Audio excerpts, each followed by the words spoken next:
मैं अब आपको रिफ्लेक्सिव प्रोनाउन के बारे में बताऊंगा कि रिफ्लेक्सिव प्रोनाउन में क्या क्या एरर आती हैं और रिफ्लेक्सिव प्रोनाउन को कहाँ और कैसे यूज करते हैं। देखिए स्टूडेंट्स, ग्रामर में कुछ वर्ड ऐसी होती हैं जो हमेशा ट्रांजिटिव वर्ब की तरह यूज की जाती है। ट्रांजिटिव वर्ब क्या होती है, मैंने आपको बताया था, ऐसी वर्ब जिनके साथ उनका ऑब्जेक्ट जरूर से जरूर लिखा जाना चाहिए, लेकिन अगर इन वर्ड्स के साथ इनका ऑब्जेक्ट नहीं लिखा होता है तो हम रिफ्लेक्सिव प्रोनाउन का यूज करके उन वर्ब्स को हम ट्रांजिटिव बना देते हैं। तो वो वर्ब्स कौन कौन सी है जरा देख लीजिए आप। वो वर्ब हैं enjoy, amuse, avail, absent, drink, pride, attune, acclimatise, adapt, introduce, betake, oversleep, resign, apply, avenge. ये कुछ ऐसी वर्ड्स हैं जिनके बाद इनका ऑब्जेक्ट जरूर से जरूर लिखना चाहिए। जैसा कि मैंने आपको पहला यहाँ पर एग्जांपल दिया हुआ है, आई एंजॉयड द पार्टी। अभी देखिए एंजॉय दिया हुआ पहले, मैंने आपको बताया इसके बाद इसका ऑब्जेक्ट जरूर होना चाहिए। तो यहाँ पर आ गया आई एंजॉयड द पार्टी, ये द पार्टी ऑब्जेक्ट है, इसलिए ये सेंटेंस सही है और इसमें कोई भी एरर नहीं है। लेकिन अब सेकंड सेंटेंस है, इसमें लिखा है I enjoyed at the party. अब यहाँ पर एट द पार्टी आ गया। अब ये एट द पार्टी ऑब्जेक्ट नहीं है, यह एक एडवर्ब है। यह एक एडवर्ब है। एडवर्ब क्यों है मैंने आपको बताया है। एडवर्ब प्रीपोजिशन प्लस नाउन को मिलकर बनाया जाता है, ठीक है। और यहाँ पर ये at the party adverb of place है, एडवर्ब ऑफ प्लेस हो गया। तो इस तरह से इसके बाद कोई भी ऑब्जेक्ट नहीं लगा हुआ है। अब यहाँ पर रिफ्लेक्सिव प्रोनाउन का यूज होगा। अब यहाँ पर सब्जेक्ट आई है और आई का रिफ्लेक्सिव क्या होता है, माई सेल्फ। और जैसा कि मैंने आपको अभी प्रोनाउन में पहले रूल बता दूं यहाँ है कि अगर सब्जेक्ट को ऑब्जेक्ट बनाना होता है तो वहां पर रिफ्लेक्सिव प्रोनाउन का यूज होता है। अब मैं आई का यहाँ पर मुझे ऑब्जेक्ट बनाना है, यहाँ पर होगा I enjoyed my self at the party. ये सेंटेंस अब आपका करेक्ट हो गया। क्लियर हुआ स्टूडेंट्स। नेक्स्ट है आई अब्सेंटेड फ्रॉम द क्लास। अब यहाँ पर देखिए अब्सेंट आ गया है। अब्सेंट भी एक ऐसी वर्ब है जिसके बाद उसका ऑब्जेक्ट जरूर होना चाहिए। यहाँ फ्रॉम द क्लास आ रहा है, ये भी एडवर्ब है। यहाँ इसके साथ ऑब्जेक्ट का यूज नहीं किया गया है, तो यहाँ पर हो जाएगा आई absented myself from the class। Clear हुआ स्टूडेंट्स। ये सेंटेंस आपका सही गलत था, इसमें एरर है, क्योंकि absented के बाद absent एक ट्रांजिटिव वर्ब है। absent एक ट्रांजिटिव वर्ब है, इसका मतलब इसके बाद ऑब्जेक्ट जरूर से जरूर आएगा। लेकिन यहाँ फ्रॉम द क्लास लिखा हुआ है, ये एडवर्ब है, तो यहाँ पर इसका हमें रिफ्लेक्सिव बनाना पड़ेगा। आई एब्सेंटेड माई सेल्फ हो जाएगा, फ्रॉम द क्लास हो जाएगा और ये सेंटेंस आपका करेक्ट हो जाएगा। नेक्स्ट एग्जांपल देख लीजिए आप।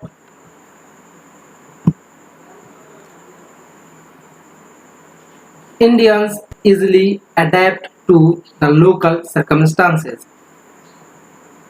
अब यहाँ पर अडेप्ट आया हुआ है,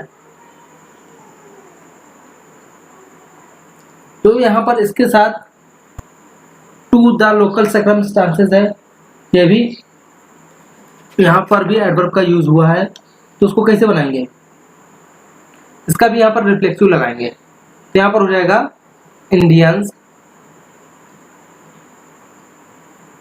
easily themselves, यहाँ themselves लगेगा, इसका रिफ्लेक्टिव है themselves। adapt to the local circumstances।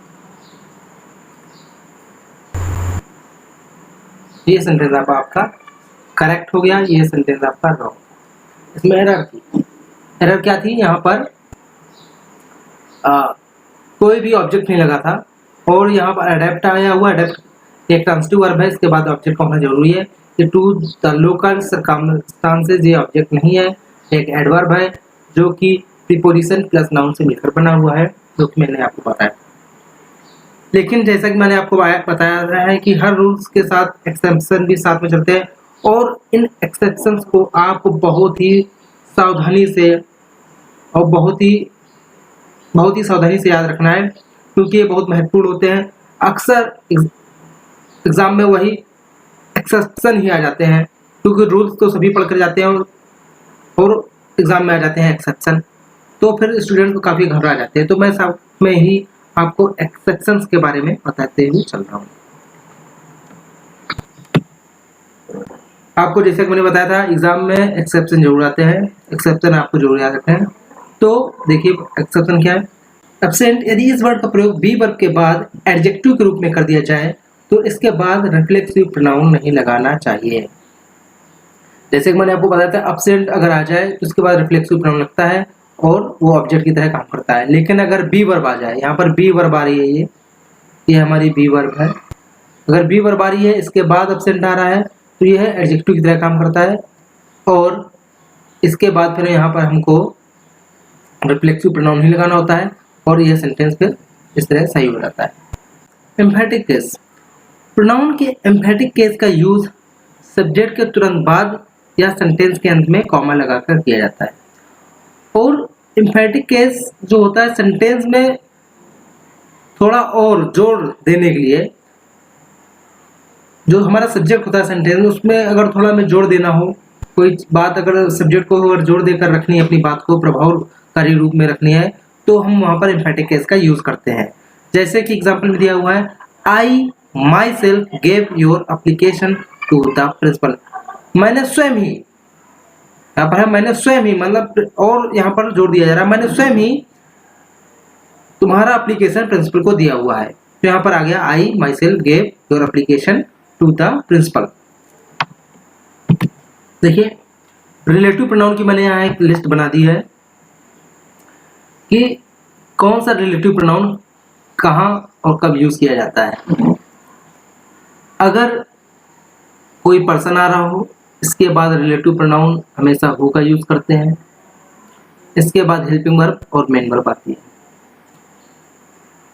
और हुम का भी यूज करते हैं अगर कोई पर्सन आ रहा हो उसके पहले, और इसके बाद हुम के बाद हमेशा प्रोनाउन का सब्जेक्टिव केस यूज किया जाता है। और हुज का भी यूज किसी पर्सन के लिए करते हैं, और इसके बाद कोई भी नाउन आ सकता है। और हु के बाद, जैसे कि मैंने आपको बताया था, हु के बाद डायरेक्ट हेल्पिंग वर्ब या मेन वर्ब भी आ सकती है, और हु के बाद सब्जेक्टिव केस भी आ सकता है प्रोनाउन का, और इसके बाद कोई नया सेंटेंस स्टार्ट होता है जिसके में हेल्पिंग वर्ब और मेन वर्ब हो सकती है।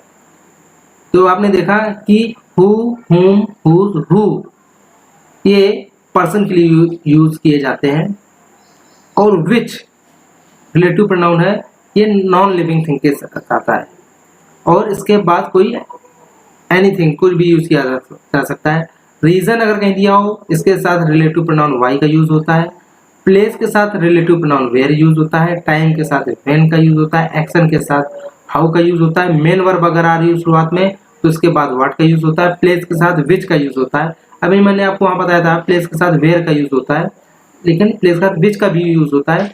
टाइम के साथ देखिए विच का यूज होता है, तो टाइम के साथ मैंने आपको व्हेन का यूज बताया था। द सेम के साथ दैट या एज दोनों का यूज हो सकता है। विच ऑफ के साथ भी दैट या एज का यूज हो सकता है। ऑन कंडीशन के बाद हमेशा दैट का यूज होता है। सच के बाद भी दैट या एज का यूज होता है। ठीक है स्टूडेंट्स, अब अगर द सेम के साथ भी दैट एज का यूज होता है। द सेम के साथ अगर जो का सेंस आता है तो हम दैट का यूज करते हैं। सच के साथ अगर की का सेंस आता है तो दैट का यूज करते हैं। अगर जैसे का सेंस आता है तो हम एज का यूज करते हैं। ठीक है, अब मैं आपको रूल बताऊंगा। हु और विच की जगह पर दैट का प्रयोग भी कर दिया जाता है। हु और विच के स्थान पर दैट का यूज कर दिया जाता है। मैं अब ये बताऊंगा आपको, फिर देख लीजिए। यदि कोई WH वर्ड हो तो उसके पहले आने वाले नाउन के स्थान पर या उसके पहले इनमें से किसी भी शब्द जैसे कि all, any, none, nothing, the only, the same का यूज कर दिया जाए तो रिलेटिव प्रोनाउन दैट का प्रयोग ही हमेशा हम करते हैं। जैसे कि पहला एग्जांपल है this is the only man who has survived.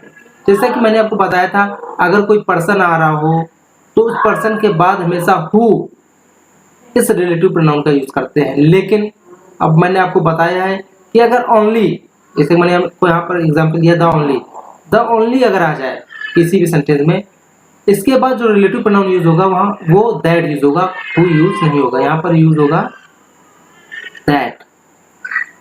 ठीक है। इसी तरह नेक्स्ट एग्जांपल है this is the same book which I bought yesterday. अब देखिए यहाँ पर आ गया द सेम मैंने यहाँ बताया था अगर द सेम आ जाए तो फिर हमेशा दैट का यूज करते हैं, विच का यूज नहीं करते। यहाँ पर विच नहीं आएगा, यहाँ पर आएगा दैट। ऑल, यहाँ पर ऑल आ गया है, ऑल दैट आ रहा है, glitters is not gold, sentence ये आपका सही है। तो ये आपको रूल याद रखना है।